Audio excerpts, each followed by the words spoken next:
तो आइए अब हम यूपी बोर्ड के इंग्लिश सब्जेक्ट के लेसन फर्स्ट के सेकंड पार्ट को देखते हैं।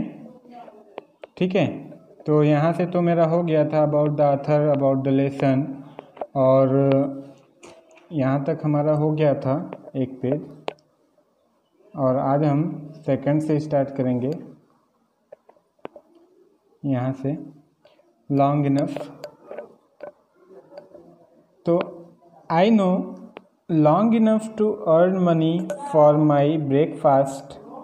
ठीक है, यहाँ से पहले आप जानते हैं तो क्या हुआ था कि जबकि वह सो गया, थक के सो गया, उसके बाद जब वो सुबह उठा तो एक समुद्र के पास था जहाँ पे एक बड़ा सा जहाज़ था जो कि अनलोडिंग हो रहा था। तो वह कैप्टन के पास जाता है और उससे काम के बारे में बात करता है कि उसे केवल काम चाहिए और खाना चाहिए, पैसा नहीं चाहिए। उसी के आगे से हम लोग को देखना है। I worked long enough to earn money of my breakfast. I worked long enough, मैं अत्यधिक काम किया, टू अर्न मनी, पैसा कमाने के लिए, फॉर माई ब्रेकफास्ट, ताकि मैं उतना ही पैसा कमाने के लिए काम किया जितने में मैं अपना ब्रेकफास्ट भोजन कर सकूं। एंड और इट सीम्ड टू मी, यह मुझे ऐसा प्रतीत हुआ, as I remember it now, मैंने तब ऐसा याद किया कि to have been about the best breakfast that I have ever eaten, मुझे ऐसा याद आया कि ऐसा भोजन मैंने अपने ज़िंदगी में इससे पहले कभी नहीं खाया। My work pleased the captain so well that he told me, my work pleased the captain, मेरे काम से वह कप्तान अत्यधिक प्रसन्न हुआ, इसलिए सो वेल, अत्यधिक प्रसन्न हुआ, दैट ही टोल्ड मी, उसने मुझसे कहा, I could continue working for a small amount per day, कि मैं उतने ही पैसे में हर दिन यहीं पे काम करता रहूं। This I was very glad to do, इससे मैं अत्यधिक प्रसन्न हुआ। I continued working on this vessel, मैं लगातार उस जहाज़ में, वेसल मतलब होता है जहाज़, उस जहाज़ में काम करता रहा। For a number of days, कई दिनों तक। After buying food with my small wagon, after buying food, खाना खरीदने के बाद, विद माई स्मॉल वैगन, उसके बाद मेरे पास जो कुछ बच जाता था पैसा, ठीक है, इनकम मतलब उसके पास जो भी कुछ पैसा बच जाता था खाना खरीदने के बाद, there was not much left to pay my way to Hampton, लेकिन इतना ज़्यादा नहीं बचता था कि जो मेरे हैम्पटन जाने का खर्चा उठा सके। मतलब कहने का कि मैं उस जहाज़ में जो काम कर रहा था उससे जो मुझे पैसा मिलता था केवल खाना ही खरीदने को मिलता था, उसमें से भी मैं खाना खरीदता था और बहुत कम ही बचाता था, इतना नहीं बचता था कि मैं हैम्पटन जा सकूं। In order to economies in every way possible, in order to economize मतलब पैसा कमाना या पैसा, इन एवरी वे पॉसिबल, मैं पैसा उसने हर तरीके से बचाने का प्रयास किया जिस तरीके से हो सका। I continued to sleep under the sidewalk, मैं लगातार सोता रहा, अंडर द साइड वॉक, उसी रोड पे जहाँ पे मैं पहली बार सोया था। साइड वॉक मतलब सड़क के किनारे। When I had saved enough money with which to reach Hampton, when I had saved enough money, जब मैं अपने पास ज़्यादा पैसा बचा लिया, सेव कर लिया, with which to reach Hampton, जिससे कि मैं हैम्पटन पहुंच जाऊं, I thanked the captain of the vessel, मैं उस जहाज़ के कप्तान का धन्यवाद बोलने के लिए गया, for this for his kindness, उसने जो मेरे लिए दया दिखाई थी। एंड स्टार्टेड अगेन, और मैंने पुनः प्रारंभ किया। Without any unusual occurrence I reached Hampton. Without any unusual occurrence मतलब बिना किसी अक्यूरेंस घटना के मैं हैम्पटन पहुंच गया। With a surplus of exactly 50 cents with which to begin my education. With a surplus of exactly 50 cents, मेरे पास केवल 50 सेंट ही थे, मेरे पास पैसे केवल 50 सेंट ही थे। with जिससे मैं to begin my education, मैं अपनी शिक्षा प्राप्त कर सकता था, प्रारंभ कर सकता था। The first sight of the large 3 stories brick school building seemed to have reward. उसके बाद जब मैं विद्यालय पहुंचा तो the first sight of the large 3-story brick school building, तो सबसे पहले मेरा नज़र उस 3 मंजिले, स्टोरी मतलब यहाँ पे मंजिला होगा STOREY, ठीक है। मेरा सबसे पहले ध्यान उस 3 मंजिले ब्रिक ईंट से बनी हुई दीवार पर गया।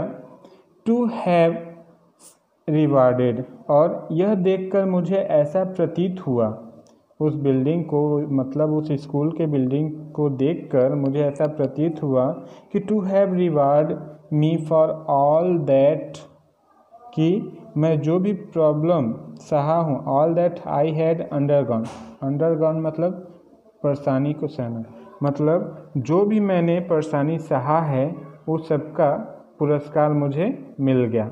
In order to reach the place, ठीक है, in order to reach the place, मुझे यहाँ पर पहुँचने के बाद, कहने का मतलब ये है कि जब मैं वहाँ पर पहुँचने के बाद जब मैं 3 मंजिला इमारत को देखा तो मुझे ऐसा प्रतीत हुआ कि मैंने जो भी कुछ सहा, जो भी कुछ दुख सहा, मुझे उसका इनाम मिल गया यहाँ पर आकर। The sight of it seemed to give me new life.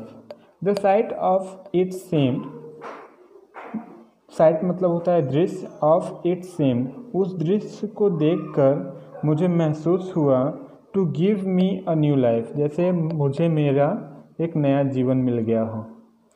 उसके बाद आगे देखते हैं। As soon as possible after reaching the ground of Hampton Institute, as soon as possible, जितना मुझसे हो सका, as soon as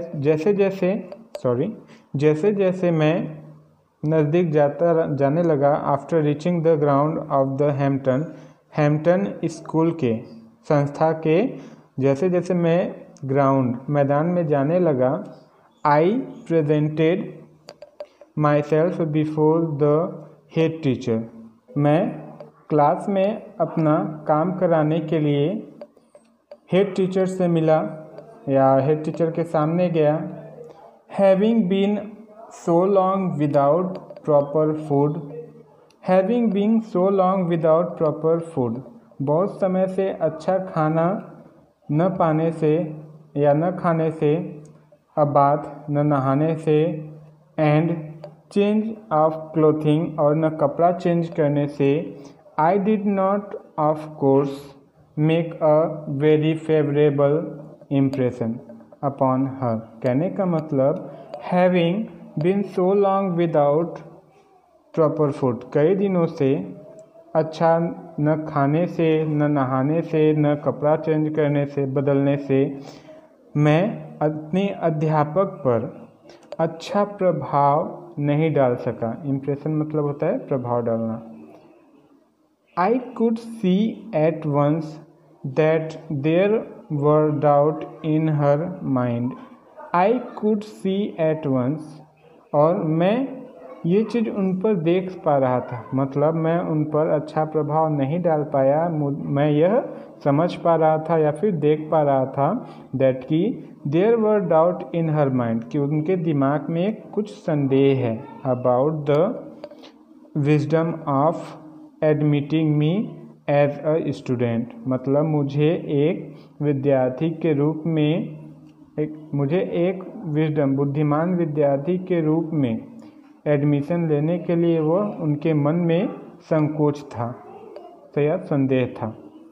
for some time, कुछ समय के लिए, she did not refuse to admit me, कुछ समय के लिए उन्होंने मुझे लेने से इनकार नहीं किया। शी डिड नॉट रिफ्यूज मतलब होता है इनकार करना, टू एडमिट मी, कुछ समय तक उन्होंने मुझे एडमिट करने से इनकार नहीं किया।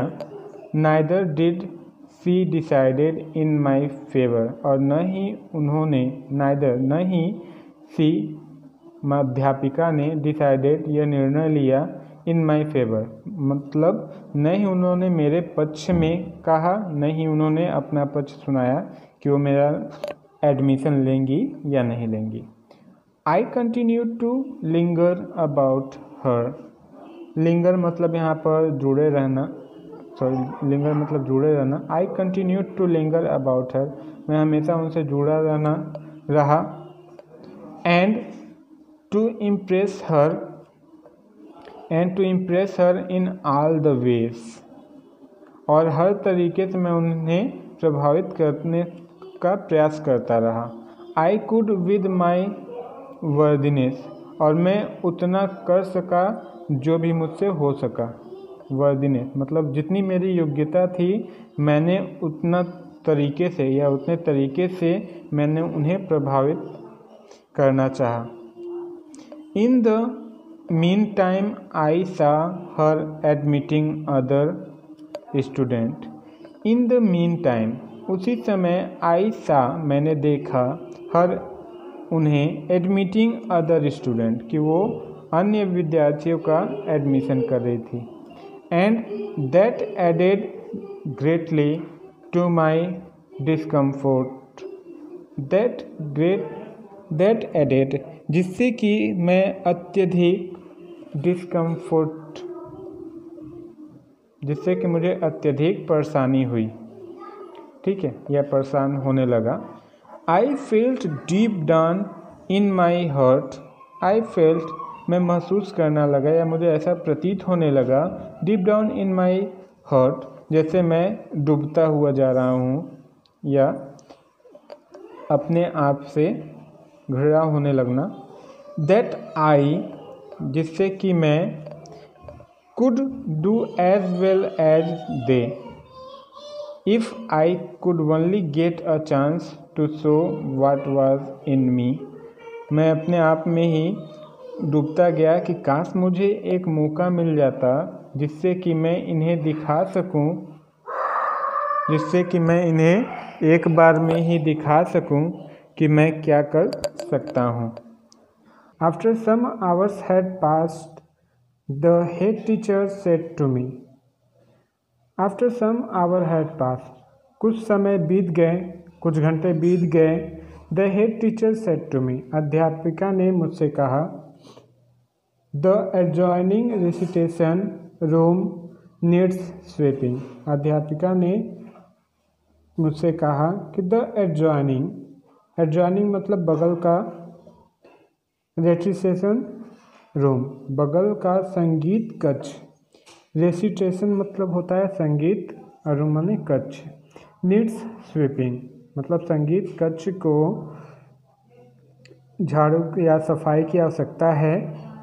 Take the broom and sweep it, झाड़ू लो, ब्रूम मतलब होता है झाड़ू। Take the broom and sweep it, और उसे झाड़ो।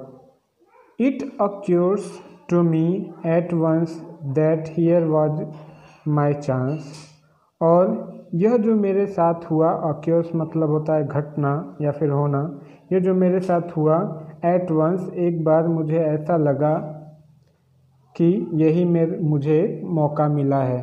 किसका मौका मिला है? यहाँ पर एडमिशन लेने का, मतलब मैं ये काम करके अध्यापिका को आकर्षित कर दूंगा और मेरा एडमिशन होगा, उसको इसीलिए ये मौका लगा, chance. Never did I receive an order with more delight. इससे पहले never did I receive an order, इससे पहले मैंने कभी भी ऐसा कोई भी आदेश नहीं सुना था जिससे मैं इतना डिलाइट हुआ हूँ, मतलब प्रसन्न हुआ हूँ। उसके बाद नेक्स्ट देखते हैं। I swept the recitation room 3 time. मैंने संगीत कक्ष को 3 बार साफ किया। Then I got a dusting cloth. उसके बाद मैंने एक डस्टिंग क्लॉथ लिया, धूल झाड़ने के लिए कपड़ा लिया। उसके बाद and I dusted it 4 times. उसके बाद मैंने उस कपड़े से 4 बार मैंने झाड़ा। All the wood work around the walls. दीवार के चारों ओर जितने भी लकड़ी से बने हुए सामान थे मैंने सभी को झाड़ा। एवरी बेंच, प्रत्येक बेंच को झाड़ा। टेबल, मेज को झाड़ा। एंड डेस्क को झाड़ा। आई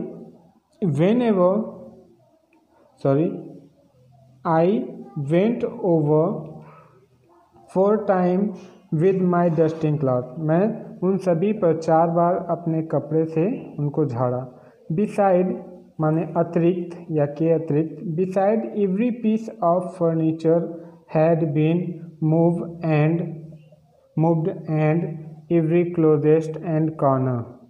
बिसाइड इतना ही नहीं, मतलब इसके अतिरिक्त भी एवरी पीस ऑफ फर्नीचर, लकड़ी से बने सामानों को उनके स्थानों से हटाकर, मूव्ड उस स्थानों से हटाकर, एवरी क्लोजेस्ट हर कोनों में, एंड क्लोजेट एंड कॉर्नर कोनों में, इन द रूम मतलब रूम के हर कोनों में मैं लकड़ी से बने हुए सामानों को हटाकर हर जगह सफाई किया।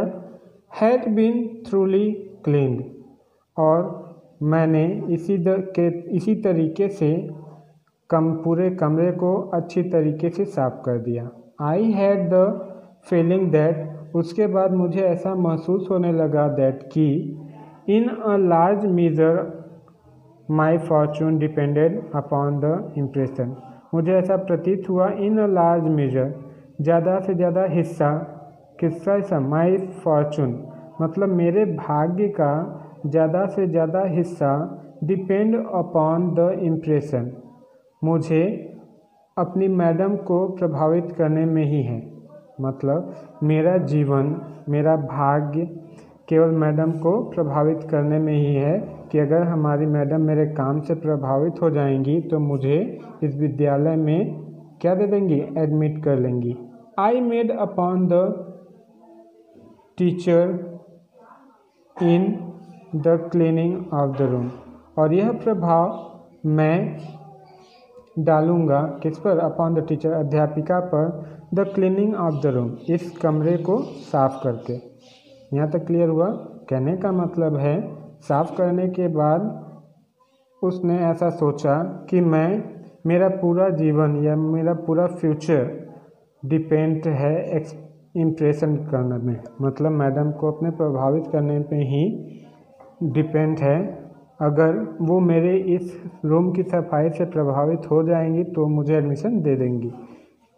When I was through, I reported to the head teacher, और इसी के साथ मतलब कार्य समाप्त करने के बाद जब मैंने इसी के साथ अपने अध्यापिका को, हेड टीचर को मैं इसके बारे में सूचित किया कि मैंने सफाई कर दी, तो she was a Yankee woman, वह भी एक यंकी वुमन थी। यंकी वुमन मतलब होता है ऐसी महिला जिसको ये पता हो कि धूल कहाँ पर बैठता है। Yankee woman who knew just where to look for dirt, उनको ये पता था कि कहाँ वो देखेंगी तो उनको पता चल जाएगा कि धूल कहाँ है। ठीक है, इसको आप ऐसे भी बोल सकते हो, ऐसी महिला जिनको पता हो कि धूल कहाँ बैठता है। She went into the room and, वह कमरे में गई और इंस्पेक्टेड द फ्लोर, पहले तो फर्श की जांच की, एंड क्लोजेस्ट, और सभी कोनों की। Then she took her handkerchief, उसके बाद वो अपना रुमाल निकाली, and rubbed it on the, उसके बाद वो उसे रगड़ी, वुड वर्क, लकड़ी से बने हुए सामानों पर, अबाउट द वॉल्स, दीवालों पर, and over the table, table पर, एंड बेंच, बेंच पर। When she was unable to find one bite of dirt, और जब वह धूल का एक टुकड़ा भी पाने में असमर्थ रही, on the floor, फर्श से, अथवा a particle of dust on any of the furniture, और लकड़ी से बने हुए सामानों से भी धूल का एक टुकड़ा पाने में जब असमर्थ रही, she quietly remarked, तो वो आश्चर्यचकित हो गई और बोली, आई गेस, वो बोली कि आई गेस, मुझे लगता है कि you will do to enter this institute, कि तुम इस संस्थान में प्रवेश लेने के काबिल हो, या तुम इस संस्थान में प्रवेश लेने। I was one of the happiest soul on the earth, जब मैं ये सुना कि मैडम ने मुझसे कहा कि मैं इस विद्यालय में प्रवेश लेने के योग्य होऊंगा या हूँ, तो I was one of the happiest soul on the earth, तो मुझे ऐसा प्रतीत होने लगा कि मैं इस पृथ्वी पर सबसे प्रसन्न आत्मा हूँ। The sweeping of the room was my college examination. Sweeping, the sweeping मतलब the sweeping of the room, कमरे की सफाई करना, वाज माई कॉलेज एग्जामिनेशन, यही मेरे स्कूल का या विद्यालय का एग्ज़ाम था। I have passed several examination since then, इससे पहले I have passed several examination, इससे पहले मैंने कई सारे एग्ज़ाम को पास किया।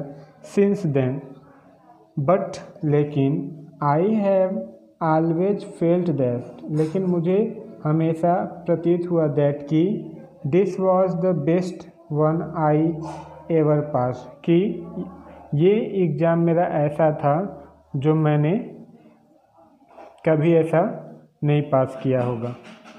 कहने का मतलब इससे पहले मैंने जितने भी एग्ज़ाम को पास किया वो तो ठीक है, बट लेकिन आई हैव ऑलवेज फेल्ट, मुझे हमेशा ऐसा प्रतीत हुआ कि यह एग्ज़ाम मेरे लिए बहुत ही अच्छा था। ठीक है, तो आपका ये फर्स्ट लेसन कंप्लीट हो गया।